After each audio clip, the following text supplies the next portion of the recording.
What's going on, guys? Billy here, and today we're going to be taking our first flight with the new DJI Mavic 3 Classic. And the reason that I'm putting all of those air quotes in here is because this is not a new drone at all. I've been flying this same drone with my Mavic 3 for the past year now. The only difference is the Mavic 3 Classic now doesn't have a telephoto camera to make it more affordable. So we'll touch more on that. I figured we'd go for, again, our first flight with this drone. First flight with the drone nonetheless, but been flying the same airframe for quite some time now. So we are now up to 5 different iterations of the Mavic 3. We've got the Mavic 3 Classic, the Mavic 3, the Mavic 3 Cine, the Mavic 3 Enterprise, and the Mavic 3 Thermal, which means DJI is getting a lot of traction through this airframe. Now, I would say that the Mavic 3 Classic is both the most interesting and least interesting drone release, the most significant and least significant drone release from DJI here in the fourth quarter of 2022. You look at the price of the Mavic 3, that drone is an all-out beast, but coming in at a little over $2,000 puts it out of reach for most everyday people that want to fly their drone. This coming in at like $1,467, I'll correct myself on the screen, but coming in at a much more affordable price for the drone only makes this more attainable for the everyday flyer. I think that DJI, when they first came out with the Mavic 3 and the Mavic 3 Cine, thought to themselves, this is going to be our pro flagship drone. But there was kind of a big gap in between the Air 2S and the Mavic 3. There was a $1,000 difference, and now this kind of puts it right in the sweet spot in between Air 2S and Mavic 3. Now, the transmission is great. We are flying here with the RC, the DJI RC. So there's 2 different bundles, or really 3 different bundles. You can buy the drone by itself. You can purchase the drone with the older RC N1 remote controller, so that's the stock RC that you use your phone with, or you can purchase it with the newer DJI RC that has the built-in screen. You also can use your RC Pro with the Mavic 3 Classic. So they've kind of got this universal remote thing going on amongst all of the controllers, which is nice because you can buy just the drone, save some money, use your old remote controller, it works just fine. Or if you wanted to, you could upgrade to a newer remote controller. Now, personally, for everything that I've done over the past year, I've always reached for my Mavic 3 Cine. It's just got the best camera, the best airframe, the best obstacle avoidance, the best specs. Really, it is the best drone that you can purchase, but the price tag, $2,049 for just the Mavic 3 is a big ask. And if you're looking at purchasing the Mavic 3 Cine for $5,000, I mean, that's just on a totally different weight class there. So now that you can get in with this airframe and that 4/3 camera at a price of under $1,500, really makes me question what is the best buy, because I always thought the Air 2S was the best value for the money coming in at $1,000. Sure, you might spend a little bit more if you want the Fly More kit or some extra propellers, some extra batteries and stuff, but now that you can purchase this beast of a drone for under $1,500, whew. So let's see. The reason that I love this drone so much is for the flight time, right? I mean, we just ripped all the way down about a half a mile and then flew a half mile back in sport mode the entire time. It's a little bit windy. It's like 75 degrees in November. It's crazy, but it's a little bit windy today, and we only drained 12% of our battery. Look in the top right corner. Right now, it estimates that we can fly for another 40 minutes just sitting there, just hovering. So the flight time is just downright nuts. I'm able, when I'm doing like real estate or construction shoots, to literally use one battery throughout most of my morning, put the drone up, get the shots I need, move on to the next one. So the flight time is outstanding. But really, the reason that I kept reaching for this drone was the camera, and it wasn't the telephoto lens. I mean, I never used the telephoto camera. I always used that main camera, the 4/3 camera, because of the dynamic range, the color science. So now that you can get that for $1,467, that's, in my opinion, what makes this the most interesting release, the most significant release, is that price point. I think that that's what a lot of people are going to agree with, because when the Mavic 3 came out, people were like, that's a great piece of technology, but it's a lot of money. And this thing just feels as smooth as ever. Now, I'm shooting in 5.1K, 30 frames per second. I'm just leaving it on auto exposure because we're kind of ripping around doing our first flight here. Again, there's not much to gauge because I've used this drone now for the longest time. The only difference is the camera on the front. But again, it makes a cut in an area that I think not many people are going to be using, right? Like nobody that I know of is using the telephoto lens. I mean, they've made some great improvements to it, but the 7X is just kind of like a weird focal length. If they gave us like a 3X optical, sure, we couldn't zoom in that far, but I still think that at that range, it's a good use case when flying. I mean, look at the dynamic range of the camera. I'm just looking through my screen right now, but I can tell that even though some of these buildings are backlit, the video is going to look beautiful. We're starting to lose some of the color here on the trees, which is okay. We're gonna move into the winter time. There's a lot more trains down here than I usually expect. Another reason I love flying the Mavic 3 airframe is because of how smooth it is. And what's great is like now I can fly this drone without having to risk my Mavic 3 Cine, my $5,000 drone. I mean, when you look at the different Mavic 3 options available, let's see, I'm gonna come around and do a reveal of Manayunk here.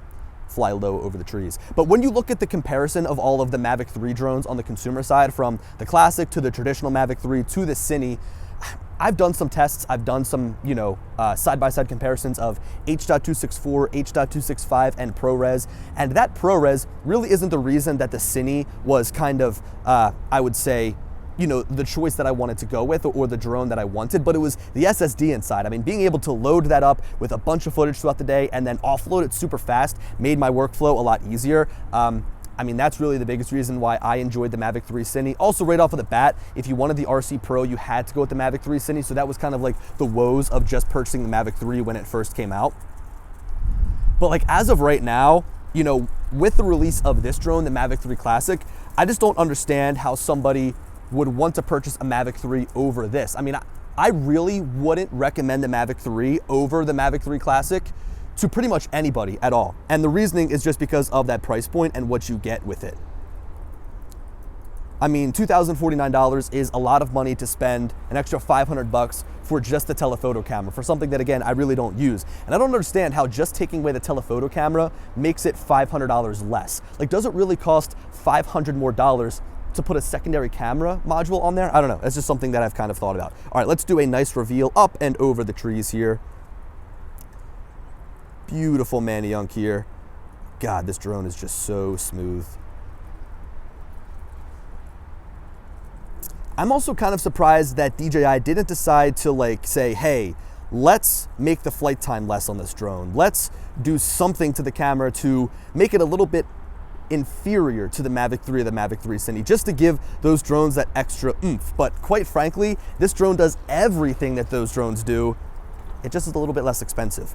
So I think that DJI realized, hey, we're not selling a lot of these Mavic 3s. And look, I mean, I don't know any information. It's not like I've been told this, but it's just kind of a speculation. Maybe they weren't selling the Mavic 3 and Mavic 3 Cine because of that price point, and they wanted to make some sort of cuts so they could come out with a more affordable option here. Ever since this time change, also, the sun angle is a little bit lower. It's gonna be a little more difficult to get good looking video, but again, this is kind of a true testament to how good that dynamic range is. I mean, we've got some pitch blacks in the shadows over here, and we've also got some really bright highlights from the sun hitting off the siding on these row homes. All right.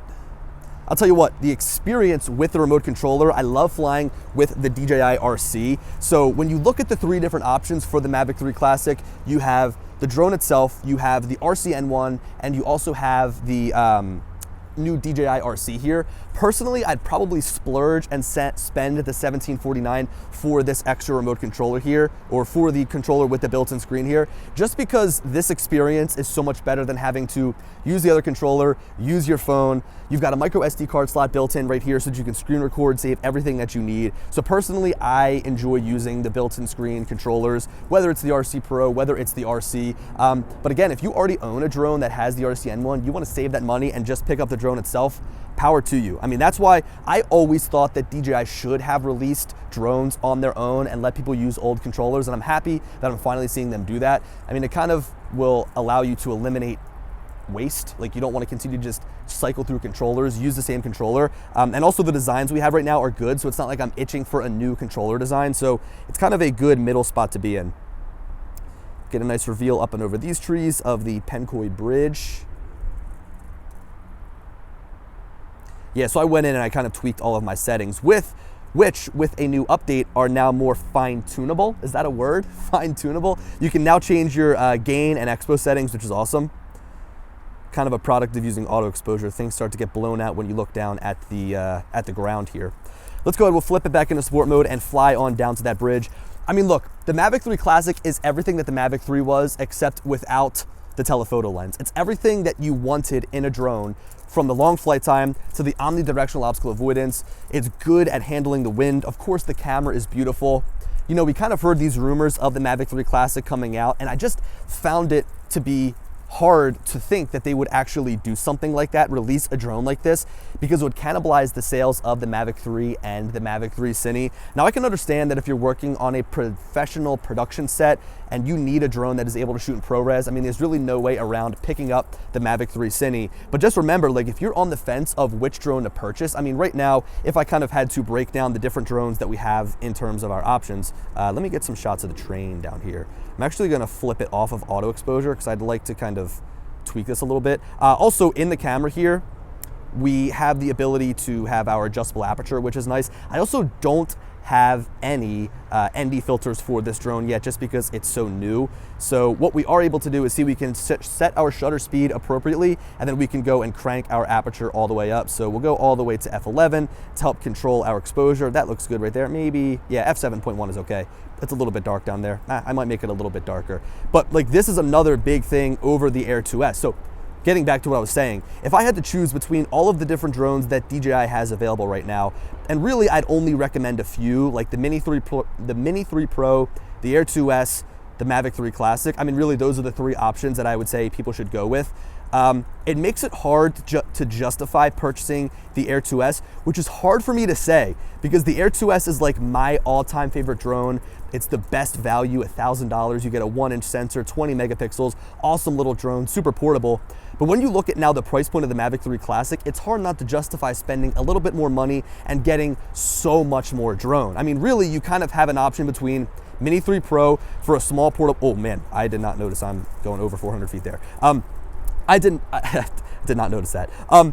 Yeah, so it's tough to kind of see like, hey, you know, we have the Mavic 3, or we have the Mini 3 Pro here, $700, around 700, a little over 700, it's like 749. And then we have the Mavic 3 Classic for double the price. Like, where does the Air 2S fall into play there? Like, why, unless you were really strict on your budget or tight on your budget, would you not say splurge for the Mavic 3 or go with something a little bit less expensive in the Mini 3 Pro? I mean, there's ways that the Mini 3 Pro is actually better than the Air 2S with its flight time, with the amount of megapixels in the images. I mean, really, there's a lot to love about that little drone there. So right now, DJI's entire lineup goes Mini 3 Pro, it goes Air 2S, it goes Mavic 3 Classic, Mavic 3, and Mavic 3 Cine. I think personally, I'm gonna be pointing people towards either the Mini 3 Pro if they're new and they want something smaller, or the Mavic 3 Classic if they're looking for that upgrade. Even if you own an Air 2S, I think that this drone is a significant upgrade over that Air 2S. It's got a much better airframe, it's got a much better camera, and again, that price point isn't bad. You can use that controller that you have with your Air 2S to fly